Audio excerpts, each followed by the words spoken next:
So welcome to the daily Rambam study. Today we'll be starting a new section of the study, and that is the Laws of Torah study. Torah, we know, is one of the most fundamental things in Judaism. We can't be Jewish without Torah. Torah is like our oxygen and water.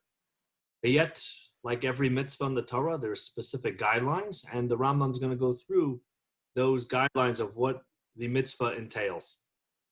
So I will share my screen with you here, and we will study this together. Okay.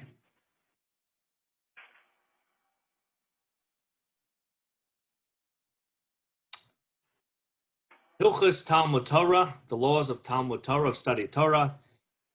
There's going to be two mitzvot, two positive commandments, and these are the positive commandments. One, to study Torah.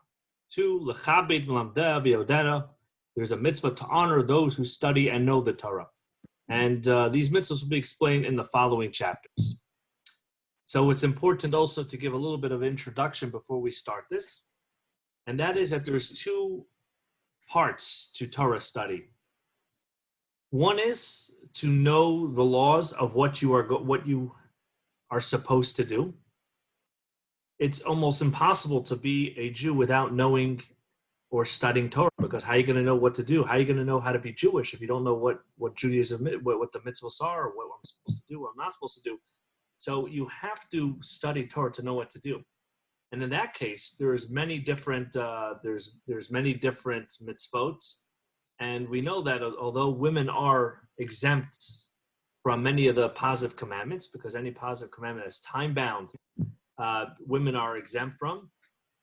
The reason being that women need to have more of a open day. They can't be. They have to be more free with their schedule, being that they're usually the primary source of taking care of the family, and therefore they can't be bound to time-bound mitzvot.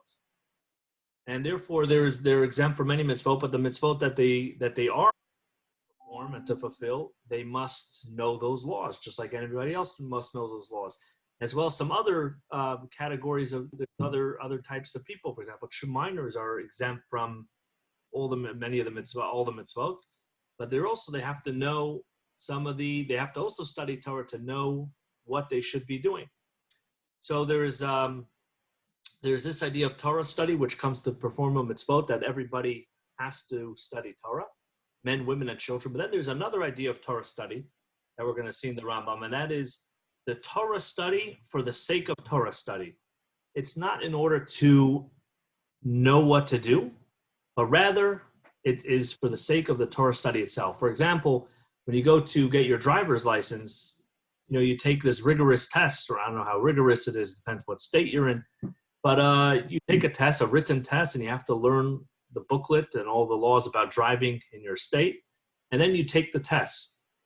Now, you don't really reward people for learning the book of the rules for taking a test, but you do reward them for passing the test. They get their license. But no one's going to say, that what you studied here was amazing. You should get rewarded for that. Because that is, in order to know how to drive, you have to learn the book. You have to know the rules. But then there is, that's the first idea of Torah study. The second idea would be for the sake of Torah study itself. It's not for any other purpose other than the study. So with that in mind, we'll start the chapter. And as we'll see, that also some of the laws pertaining to Torah study for women is talking in the context of the time the Rambam was written in. But today, the society has changed a lot, and that will make a difference. So we'll go to halacha number 1.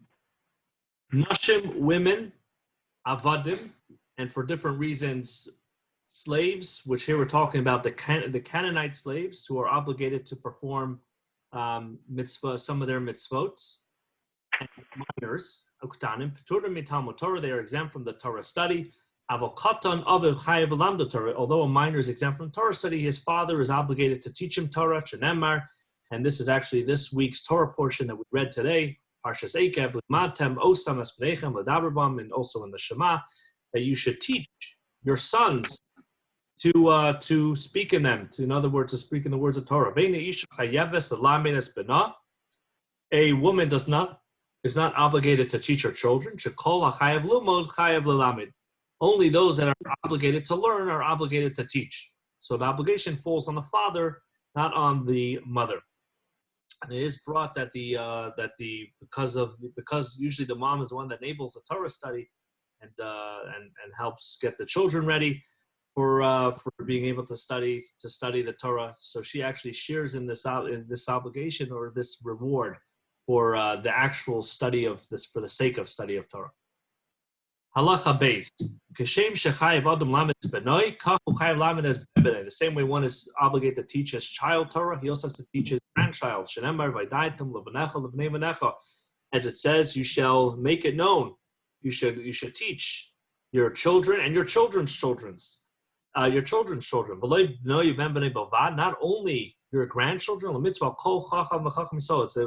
mitzvah upon every sage in Israel. To teach all the students, even if they're not his children. You should teach your children. It should be sharp to vanecha. The Hebrew word vanecha usually means children. Students here, the children here refer to students. Because students are many times called children. Like we see in the book of Kings, that talks about the students of the Nevi'im, of the prophets, and calls them the children of the Nevi'im. Im kain lama nistav al benoi. So if so, why if one has a mitzvah to teach the whole community and every student, then why is the mitzvah? Why is he commanded to teach his son and his son's son specifically in the verse? Because family comes first. You first have to make sure your family is fulfilling this mitzvah, and then you could take care of others, but they take preference. They take preference. Halacha gimel. You have to, if you can't teach your son on your own, then you have to hire a teacher to teach him. But to another child, someone else in the community, you only have to you only are obligated to teach him if it's free. In other words, if you have to, you don't have the capability to teach him Torah, and you have to send him to school. You don't have an obligation. It's not saying you can't. It's just saying you're not obligated to. If one's father didn't teach him Torah, then he himself is required to learn Torah whenever he has the ability. And you should learn. It says you should teach your children, but it also says that you should learn and you should keep the mitzvot. And so too you find any place, in order that we find study comes before action, because in order to properly fulfill the commandments, the action, you must study, because there's no way of knowing what to do if you didn't study it before. There's no way of getting a license if you don't know anything about getting a license. Halacha dalis.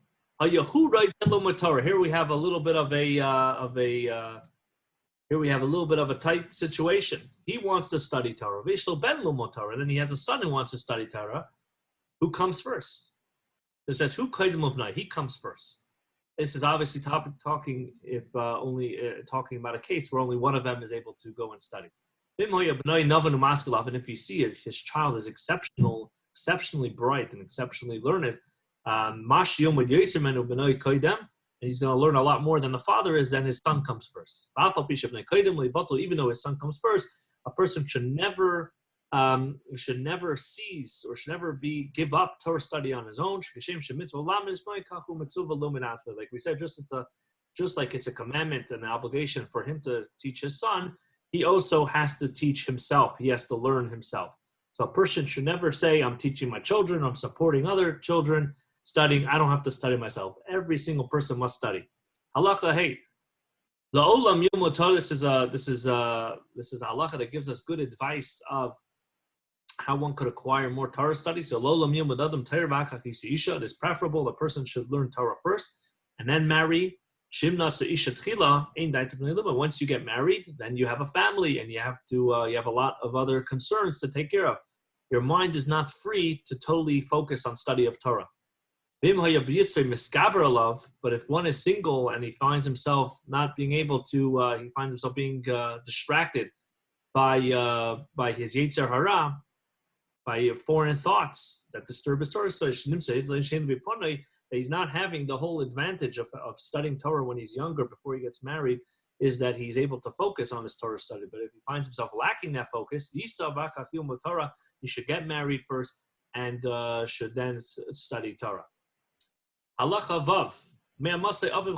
Torah. From when is a father obligated to teach his son Torah? We said fathers got to teach their children. What age do they have to teach? Is it 6 years old, 3 years old, 10 years old? At what age? So the age is ledaber. As soon as a child starts speaking, Melamdei Torah tzivalanu Moshe. He should already start teaching him the verse of Torah tzivalanu Moshe, the Torah that was commanded to us. Moshe gave us the Torah, and Shema Yisrael, famous verse of Shema Yisrael. And V'achakach, so the first words that a child should know when he's speaking is these verses. V'achach melamdei matmat, and then he teaches him slowly based on his age. Psukim, some verses. Some of the more famous and traditional verses actually have been Shesha and Sheva until he becomes 6 or 7 years old. Akol Fiboria obviously depends on the child. Some children are very bright, and at 5 years old they're holding at a regular 7-year-old capacity. Where then he takes him to a teacher who teaches him Torah study in a formal way. In those days didn't have preschools and schools for everybody, and it was a thing that was taken for granted. This is a time where most people were illiterate; they didn't know how to read. So this is, but it was a commandment for every sales obligation in the Jewish community, and this is something that till today we know the Jewish people excel in is in academic study.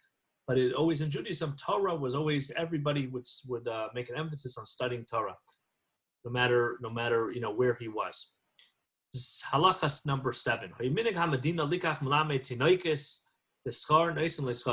If the custom was that the teacher of the young children gets paid, then you pay him. You must teach him. You must pay the teacher until he's able to teach the whole entire written Torah to the child.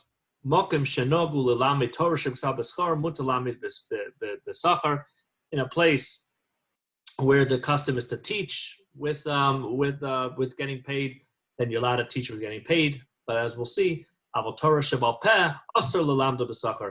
the oral Torah you cannot teach getting paid. Moshe tells the Jewish people, look, I'm teaching you the commandments the same way Hashem taught me. Just like I was taught for free, Hashem didn't charge Moshe to teach him. So too, he says, the same way I was taught, I want you to teach also for free. When you're teaching in the future generation, you should teach for no payment. But if you cannot find a teacher to teach your child for free, then you must pay him. It says in the Proverbs that you should buy the truth. You think maybe if you're paying for the education, you should also be able to charge for the education. It says afterwards, do not sell. Buy truth, but don't sell it. It's forbidden for him to take payment for teaching, even though it costed him to have learned. So here the written Torah would be the 5 books of Moses, prophets and scriptures. That's what we know as Tanakh. Oral Torah is all the laws and halachos and all the reasoning, the Talmud, the Mishnah. The Rambam that we're learning is also called part of the oral Torah.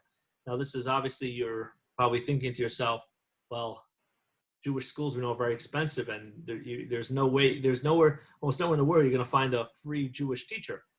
And the answer is that you're not allowed to just take payment for teaching in theory, but you're also are obligated to pay someone for the time they could have used for something else. It's called schar betela. So any teacher, if he wouldn't be teaching Torah, he could have been working in Wall Street. He could have been a plumber. He could have been an electrician. He could have been doing anything else, and he would have made an income. So in order for him to, if he's devoting his time to teaching, then you have to kind of, it's not that you're paying him extra, but you have to just make up that payment that he's losing for teaching. And that's how today we pay for education. Of course, no one wants to have a teacher that can't afford to eat that day, and he's starving, and his family's starving, to be that teacher of his children for free. So this is why we pay for education in order for teachers to live as well. But in theory, you can't just take payment for teaching the oral Torah. Halacha number 8, Kolish miso chai b'talmud Torah. Every single individual Jewish man is obligated to study Torah. There's no exemptions. Bein ani, bein asher, whether he's a poor man, whether he's a rich man. Bein shalom begufay, bein bal yisurin, whether he has a nice tranquil life or whether he has lots of hardships in his life. Bein bacher, bein shayizakin gadol, whether he's young, whether he's very old. Shetashash koiche, and he doesn't have lots of energy. Afilu ani mispanis matzak, even if he's a poor man that literally has no money, gets supported from the community, and he literally begs on doors. Even if he's a man with children at home and he's very busy, he has to set a time to study Torah by Yom Uvalayla, at day and at night. As it says, you shall think about it day and night. Now, of course, if one is very, very busy and he has a job and children, so practically it might not be something he could study day and night. But he should have at least some time, maybe it's 5 minutes a day in the morning, 5 minutes at night, that he dedicates to Torah study. Everybody must have a certain time that he's studying Torah every day. And that's what's beautiful about this daily Rambam shir, that every day you are studying Torah. And of course, with the time, if we have more time on our hands, then we have to study more. The Gemara brings a story of a very, very wealthy man, or Lazar ben Chisma, who had hundreds of islands that he owns that were laden with livestock. And he said, he was a very, very wealthy man, but yet he was not busy enough for not studying Torah. He was a great sage as well. And we know that Hillel, the famous sage Hillel, was so poor, he couldn't even afford the fee to go into the synagogue to learn. And at that time, there was a fee. After the story of Hillel, they abolished the fee. But Hillel went to the roof on a snowy day to be able to hear what the Torah study was going on in the synagogue so he could be a part of it. So it says, nobody is poorer than Hillel or richer than Reb Elazar ben Chisma, but everybody must study Torah. We see there's some of the greatest sages had full-time jobs. Some of them were wood choppers. Some of them were water carriers. Some of them were blind. Rabbi Yosef was known to be a blind man. These are some of the greatest sages. They were occupying themselves with Torah study day and night. These are part of the line of transmission of passing the Torah, the oral Torah, from one generation to the next. In other words, these are giants of Torah study. These some of them were water carriers and wood choppers. But don't think it was only the full-time greatest rabbis that were the great sages. Halacha number 10. Till when does this study? Are you obligated to study Torah? At what time do you say, I've done enough or I've got my degree? Ad yom moso, till the day he passes. Shenemar lest it be off your heart. Lest you remove it from your heart all the days of your life. As long as he's not learning, he will be forgetting it. Halacha number 11. You're obligated to divide your study time in 3. 1/3 should be devoted to the written Torah, which is Tanakh, 5 books of Moses, prophets and scriptures, 1/3 to the oral Torah, which is the Mishnah, Halacha,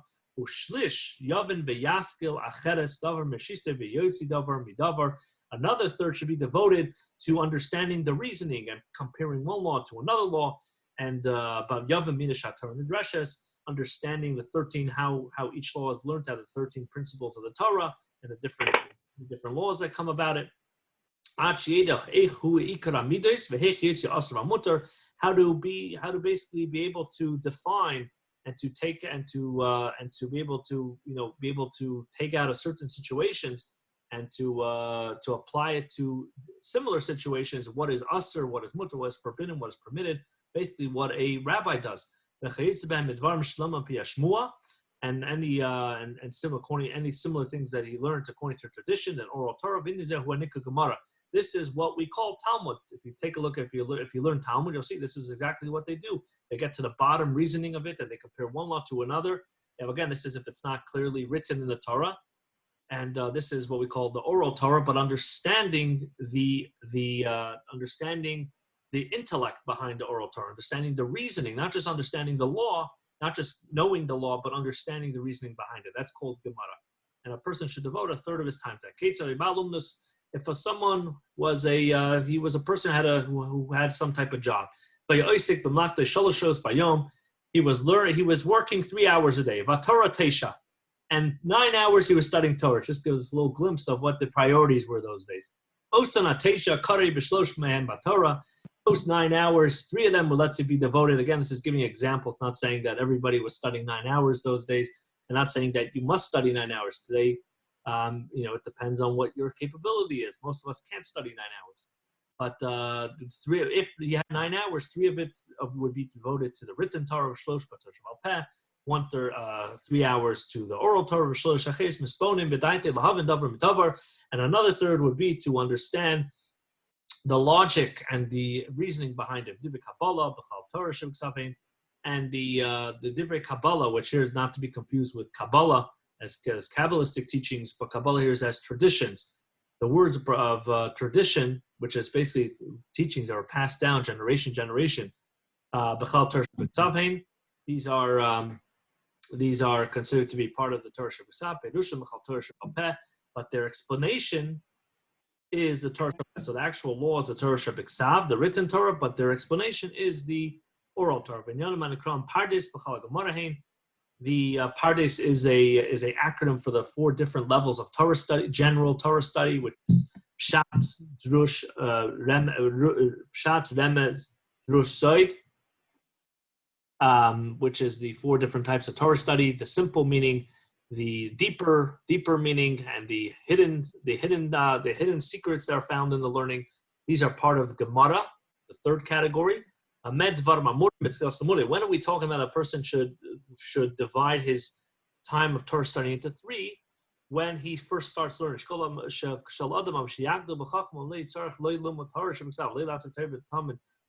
But once one masters the written Torah, doesn't take forever to master it, then a person should devote more time to the oral Torah and to the Talmud. He should review it every so often, so he shouldn't forget it, but he should devote most of his time to the Gemara. According to his capacity. And halacha 13, and the final halacha, again, I'll say my preface again, that this was written in the 12th century. Traditionally, women in that era stayed at home and usually would learn from their mothers of different things of different things, how to sew, for example. But they weren't very they didn't really study much. They didn't really go out to learn.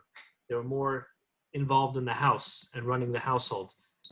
Today, women are equally learned as men, and the Lubavitch Rebbe, said about this, that when today women's academic level is the same is at the same level as men.